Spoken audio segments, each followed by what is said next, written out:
Olá, bom dia! Bora iniciar mais uma reflexão do nosso livro Religião dos Espíritos com Chico por Emmanuel. Hoje, item 83, Se Desejas. Deixa eu colocar o nosso tema aqui. Bom dia a todos que estão entrando. Bora para mais uma reflexão nessa terça-feira. Estou colocando o tema aqui para vocês. Bom dia, Marcos. Bom dia, Gilca, Gleison, Rosângela, Anderson, que está sempre com a gente. Sejam muito bem-vindos. Bora começar mais uma reflexão? Hoje tem 83, o tema é Se Desejas. É da reunião pública do dia 23/11 de 59. Bom dia, Val, seja bem-vinda.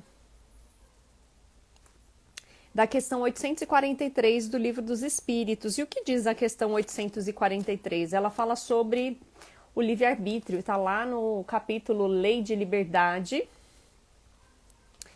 E como nada é por acaso, eu estava estudando inclusive esses dias esse tema, então vamos nos aprofundar a respeito disso. E Kardec questiona o seguinte aos espíritos: o homem tem o livre-arbítrio dos seus atos? E aí os espíritos respondem: visto que ele tem a liberdade de pensar, tem a liberdade de agir. Sem livre-arbítrio, o homem seria uma máquina. Então, olha só, eu vou até sugerir para vocês, para quem não leu aí, né, esse item do livre-arbítrio, que vai da questão 843 até 850. Mas Emmanuel vem nos trazer de forma super didática, né, a respeito desse tema do livre-arbítrio. Bom dia a todos que estão chegando, bom dia Isa, bom dia Lucas. Sejam muito bem-vindos, Rodrigo, Êndio do Frequência Espiritual. Gente, quem não segue a Êndio do Frequência Espiritual, entrem lá e sigam esse perfil. Bom dia, Antônio, seja muito bem-vindo. Então, bora lá, gente, vamos para esse item aqui da questão 843. Então, nós vamos falar hoje sobre livre-arbítrio. E eu queria trazer a etimologia da palavra livre-arbítrio, que nada mais é do que livre, que é a questão da liberdade, e o arbítrio, que é decisão ou escolha. A gente tem essa liberdade de escolher, de optar, de pensar e agir, como disse aqui os espíritos a Kardec. E aí, Emmanuel começa a nossa reflexão dizendo o seguinte: toda melhora parece distante, toda superação surge como sendo quase impossível. E aí eu vou destacar aqui o quase, porque não é impossível, né?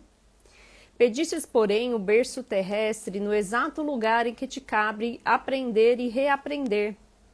Não ouvides por isso que o domínio da lição não dispensa a vontade. Recebestes no lar muitos daqueles que não alimentam a simpatia. No entanto, se desejas, podes transformar toda aversão em amor, desde que decidas a ajudá-los com paciência. Sofres o chefe insano a crivar-te de inúmeros dissabores. Contudo, se desejas, podes convertê-lo em amigo, desde que disponhas a auxiliá-lo sem pretensão. Vou parar aqui porque já tem bastante coisa para a gente comentar. Gleison colocou aqui, ó, como nada é por acaso, mesmo eu estava estudando esses dias sobre. Olha aí, Gleison, então vamos reforçar esse nosso estudo, então, porque a gente precisa estudar cada vez mais. Eu também estava estudando a respeito desse tema, porque eu estou começando uma série no Conexão Espiritual, que é o que a gente faz aí para Rádio Boa Nova e para TV Mundo Maior. A gente está fazendo os vídeos, né, que eu divulgo aqui para vocês toda terça-feira. Hoje mesmo já subi um vídeo novo, daqui a pouco eu vou postar aqui.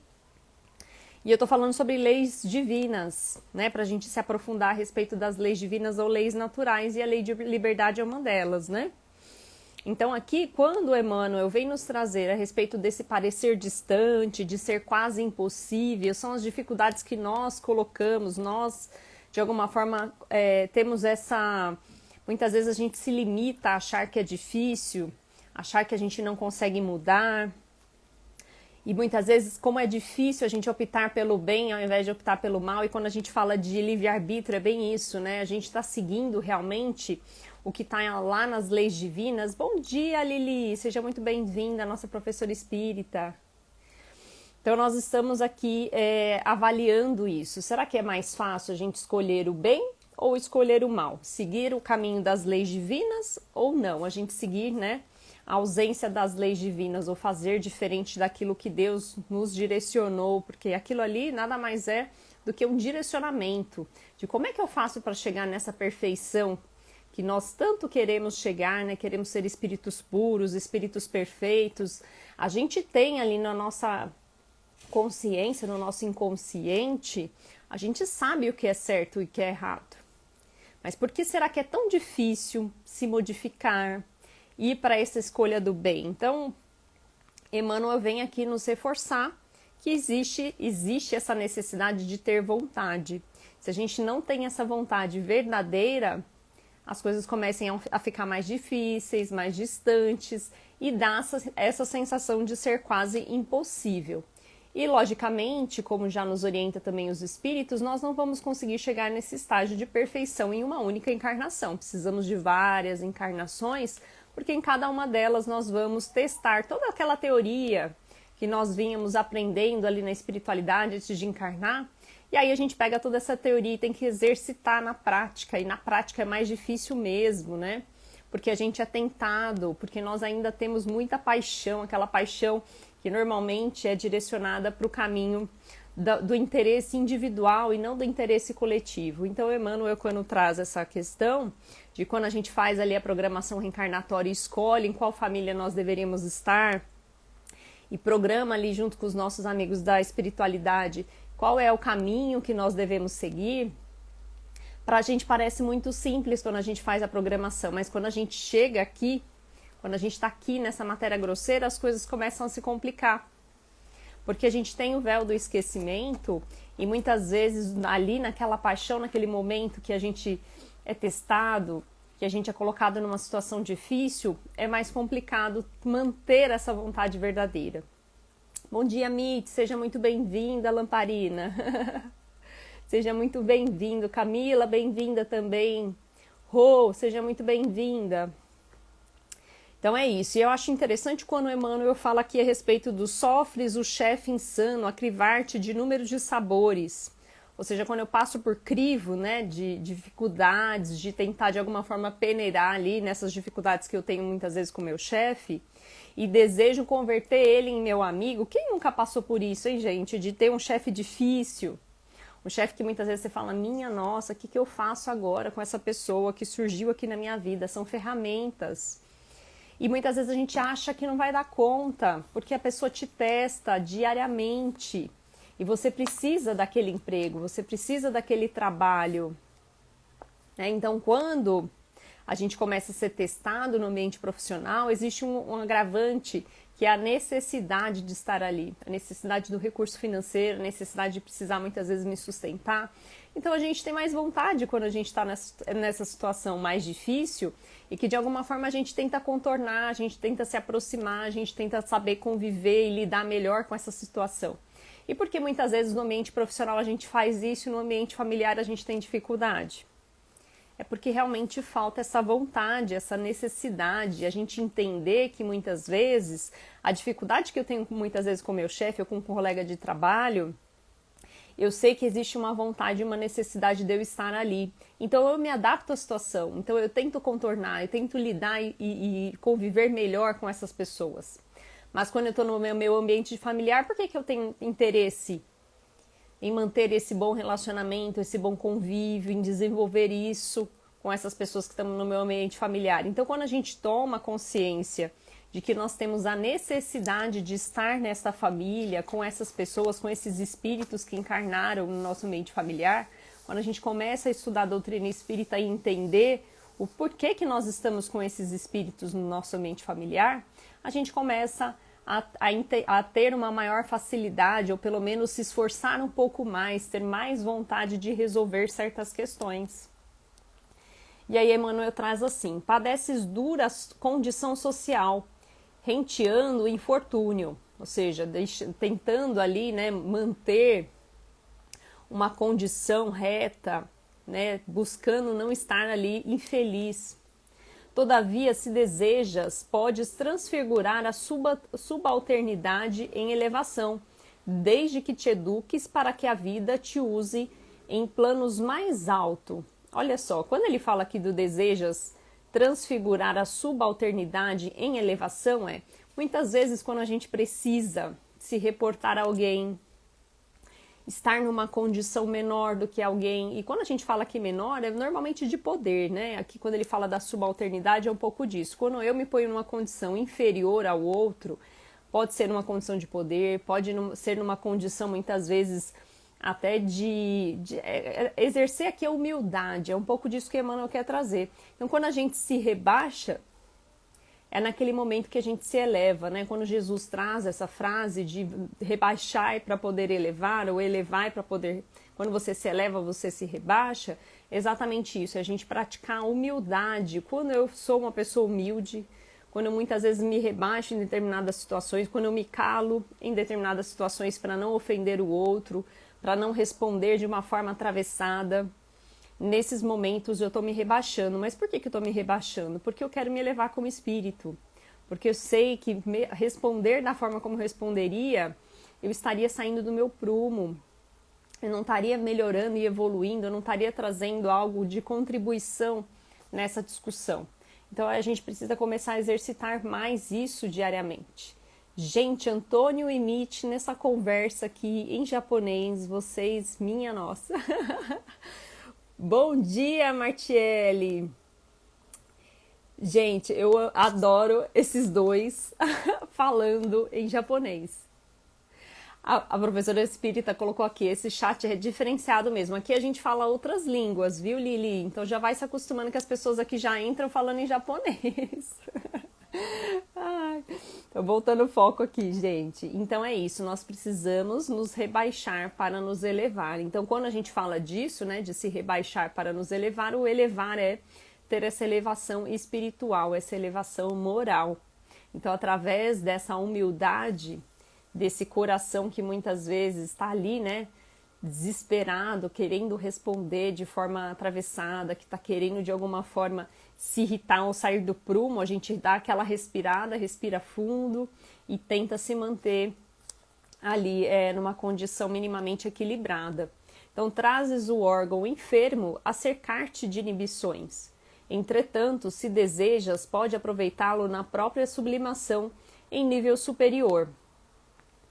Então aqui quando ele fala dessa questão da sublimação, né, muitas vezes a gente tem essa limitação, quando ele fala aqui dos órgãos que às vezes são inibidos, ou alguma condição física que nós temos de inibição, é justamente para que a gente trabalhe aqui as nossas limitações. E quando a gente se limita fisicamente, ou através de alguma doença, ou algo que está na nossa programação, alguma prova que venha a cruzar no nosso caminho, é justamente para que a gente se desafie a crescer, a evoluir, a testar fazer de forma diferente aquilo que eu fazia de determinada forma e continuava errando.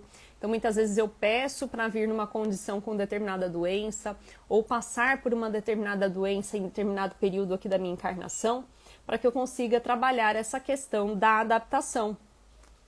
Me desafiar, me tirar da zona de conforto, porque muitas vezes eu estou confortável com uma situação que eu venho tendo em várias encarnações, e aí a gente se programa com a espiritualidade para fazer diferente, para tirar você dessa zona de conforto.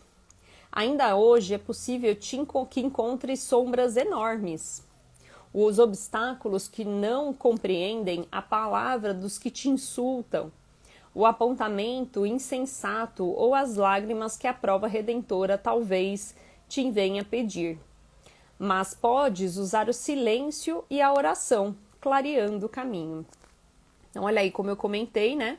Todos temos épocas, momentos de sombra, de escuridão, de dificuldades. Aqui, quando ele fala de sombras enormes, são essas dificuldades que nós vamos passar. E são nesses momentos de dificuldades que eu preciso parar e avaliar o que esse momento vai me trazer de crescimento como espírito, o que esse momento vai contribuir nessa minha jornada da encarnação. Então, muitas vezes a gente não sabe como agir nessas situações de palavras de insulto, de apontamentos insensatos. Então, quando a pessoa aponta o dedo e fala, mas você fez isso, né, você está agindo errado, e aí você fala, meu Deus, o que eu faço agora? Então, nessas horas, para a gente praticar o silêncio e a oração. E a prece, gente, é maravilhosa, né? Quando a gente começa realmente a se internalizar, trazer esse poder da prece. A gente sabe o valor que é uma prece, o quanto isso nos acalma, nos tranquiliza. E muitas vezes as pessoas falam, ai, mas eu não sei, Monique, como agir em determinada situação. Faça uma prece, faça uma oração. Então, muitas vezes a gente fica com essa dificuldade de como agir, de como fazer, o que falar. Muitas vezes o silêncio é a melhor resposta. Vocês já prepararam para fazer esse teste de quando a pessoa começa a te provocar, a falar palavras que de alguma forma te magoam, você manter o silêncio? O quanto o silêncio é incômodo? O quanto o silêncio faz muitas vezes a pessoa refletir a respeito daquela atitude que ela está tomando? Não sei se vocês já fizeram esse teste, já fizeram esse exercício. Mas olha aí, Emmanuel falando a respeito desse silêncio e dessa oração. Muitas vezes a gente fica no ímpeto ali de responder na hora, de dar uma resposta pronta, de não deixar passar batida determinada coisa que uma pessoa fala para você. Será que nós deveríamos fazer isso ali naquele calor do momento? Então, o que nós deveríamos fazer neste momento é muitas vezes se calar e não buscar uma resposta pronta e não tentar reverter a situação. Muitas vezes só o silêncio já é o suficiente para que a pessoa observe a sua própria atitude. Então, olha aí, Antônio falando, lembrei da reencarnação de Segismundo no livro Missionários da Luz. É verdade, Antônio. E quantos outros exemplos nós temos nesses livros, né? Quando a gente vai estudar aqui todos os livros de Chico, com André Luiz, com Emmanuel, quantos outros exemplos nós temos aqui de testes, né? Olha aí a professora espírita falando, né, de excelente vídeo. Então, é isso, gente. A gente precisa começar a trazer, e muitas vezes a gente percebe através desses livros, como o Antônio comentou, quando a gente começa a exemplificar através das histórias, ou observar as histórias do dia a dia, ou até mesmo a nossa dificuldade que nós temos no dia a dia, é mais fácil pegar toda essa teoria que a gente tem ali no Livro dos Espíritos, no Evangelho segundo o Espiritismo, e colocar isso na prática, né? E trazer para o exemplo do nosso dia a dia. E é um pouco do que Emmanuel vem fazer aqui com a gente. Ele fala assim, declara-te sem trabalho, amargando posição desprezível, mas se desejas, pode ainda começar humilde tarefa, conquistando respeito e cooperação. E aí um ponto importante que eu queria trazer aqui a respeito dessa questão da posição desprezível. Quantos de nós ficamos tentando alcançar uma posição, determinado cargo, ter algum determinado poder, gente? Aqui não estou falando só de trabalho, mas ter um poder específico. Seja bem-vindo, Karina. Bom dia, pessoal de Mensagens de Paz e Luz, sejam muito bem-vindos. Então, quantos de nós muitas vezes ficamos buscando uma posição de poder, e aqui, gente, no trabalho ou em qualquer outra situação, quero chegar naquela posição, e a gente fica naquela angústia de que preciso chegar, quero ser, e a gente esquece da jornada necessária para tudo isso, que muitas vezes essas coisas acontecem naturalmente quando a gente se foca na jornada e não no objetivo final, e a gente fica só ali naquela fissuração por chegar naquilo. Eu quero alcançar aquela posição, e aí a gente acaba esquecendo da necessidade do esforço e do trabalho desse período. De ter essa condição, muitas vezes, de humildade da tarefa, de botar a mão na massa, né? De parar para pensar na jornada e não só no objetivo final. E lembrar sempre desse ponto que Emmanuel trouxe, que a gente não pode esquecer, que é o respeito e a cooperação. Então, não chegar a qualquer posição de qualquer jeito. Né? Beijo, Lili, não tem problema, a gente se fala depois, viu? Obrigada por estar aqui com a gente. Então, olha aí, então a gente precisa ter esse respeito e essa cooperação. Então, buscar a posição de qualquer forma, a gente nunca vai chegar ou nunca vai alcançar. Ou se eu alcançar essa posição e faltar respeito e cooperação, como é que vai ficar a minha condição? Porque tudo que eu faço, eu tenho responsabilidade sobre aquilo que eu faço. Então, será que lá na frente eu não vou me arrepender de tudo isso que eu fiz? Beleza, eu fui lá, conquistei uma posição, passei em cima de todo mundo. Não quis saber daqueles que estavam à minha volta, porque eu estou competindo, eu quero chegar lá. E aí, independente da forma, eu quero alcançar essa posição. E muitas vezes a gente se perde, a gente esquece dessa nossa jornada como espírito, dessas melhorias que nós precisamos fazer como espírito. Acusas-te de erros graves, criando-te impedimentos, mas se deseja tomar em bases de humildade, de serviço e atitude necessária à justa renovação. Ou seja, sejamos exemplos. Quando a gente é exemplo para alguém, boa tarde, bom dia, Mari, tudo bem? Seja bem-vinda. Então, quando a gente é exemplo para alguém, quando a gente faz e demonstra aquilo que realmente aonde a gente quer chegar, muitas vezes é através dessas pequenas atitudes que a gente vai se transformando. E através dessas pequenas atitudes é que as coisas vão acontecendo. Muitas vezes a gente fica querendo esperar aquele objetivo final e a gente não faz as melhores atitudes. E por mais que eu alcance aquele objetivo final, ele não é duradouro, ele não tem consistência. E acaba sendo algo temporário. Aí ele fala assim: sente-se dominado por esse ou aquele hábito vicioso que te exila no desapreço, mas se desejas, pode reaver o próprio equilíbrio, empenhando energia e tempo no suor do trabalho digno. Olha aí, energia e tempo, gente. Muitas vezes a gente quer ser imediatista, a gente quer chegar no objetivo rápido, e aí esse chegar no objetivo rápido, muitas vezes sem energia, não é consistente. No final a gente chega no objetivo, mas ele acaba ficando fraco, né? A gente alcança aquele objetivo, mas sem consistência. Afirma-te na impossibilidade de socorrer os necessitados, mas se desejas, pode efetuar pequeninos sacrifícios domésticos em favor dos outros, de modo que a tua vida seja uma bênção na vida de teus irmãos. Então aqui é o chega de empecilhos, né, gente? Vamos começar a parar de querer fazer grandes ações. Nossa, eu quero socorrer todos os necessitados, vou fazer uma ação de caridade gigantesca, vou arrecadar donativos. Maravilhoso se você tiver essa condição.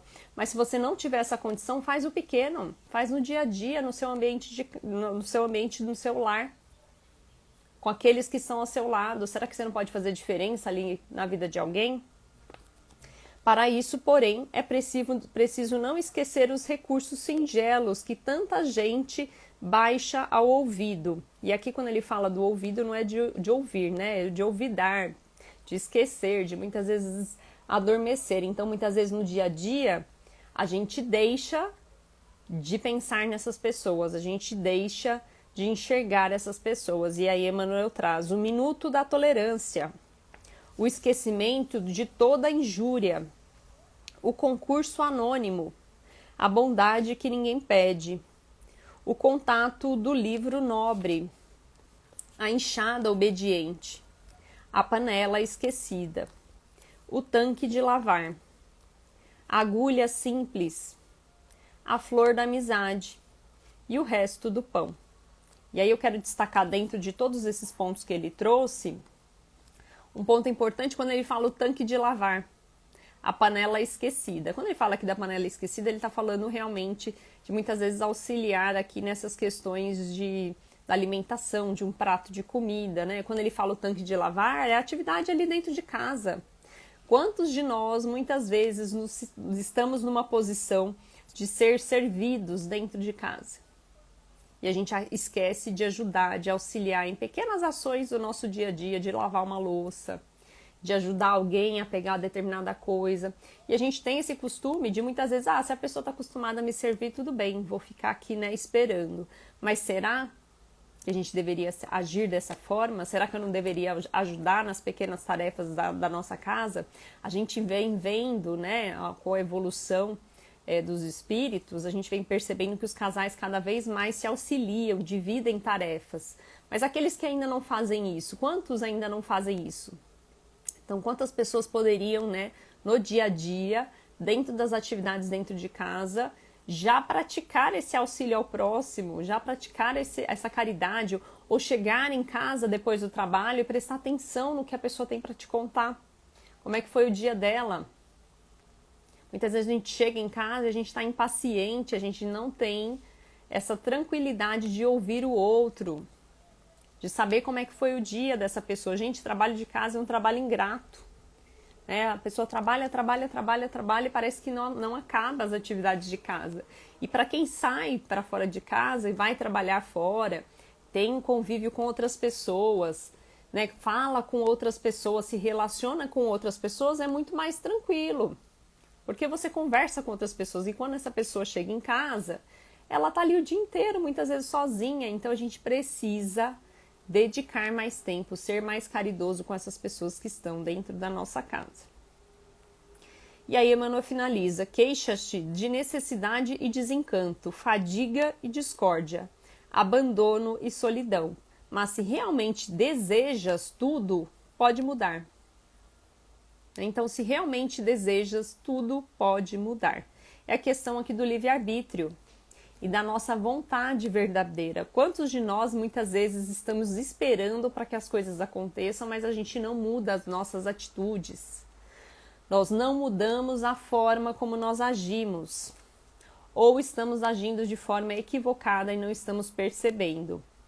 Bora repensar essas nossas ações? Então é esse o convite que Emmanuel nos faz na reflexão de hoje. Lamparinas, hoje tem vídeo novo no canal Luz da Alma. Hoje nós estamos falando do que é ingratidão. Então convido a todos para que entrem no canal e assistam o vídeo. Aqueles que ainda não estão no WhatsApp do Luz da Alma, mandem mensagem para mim no privado, eu posso compartilhar com vocês. Eu criei um WhatsApp para compartilhar esses conteúdos, para mandar o link para vocês para facilitar, né, essas consultas, os vídeos, toda a parte aqui de palestras, tudo que a gente for fazer de divulgação da doutrina espírita. Vou compartilhar com vocês também no WhatsApp, principalmente para aquelas pessoas que têm maior dificuldade de assistir na hora, querem assistir depois ou querem compartilhar com outras pessoas os links, os vídeos. A gente está divulgando isso também no WhatsApp. Então hoje eu vou compartilhar daqui a pouco para vocês o vídeo que subiu já no canal. Vou compartilhar o link e vou compartilhar o banner aí sobre o vídeo O que é ingratidão, tá bom? Gente, beijo grande, ótima terça-feira para vocês. Amanhã estaremos de volta aqui às 8 horas. Beijo, tchau, tchau.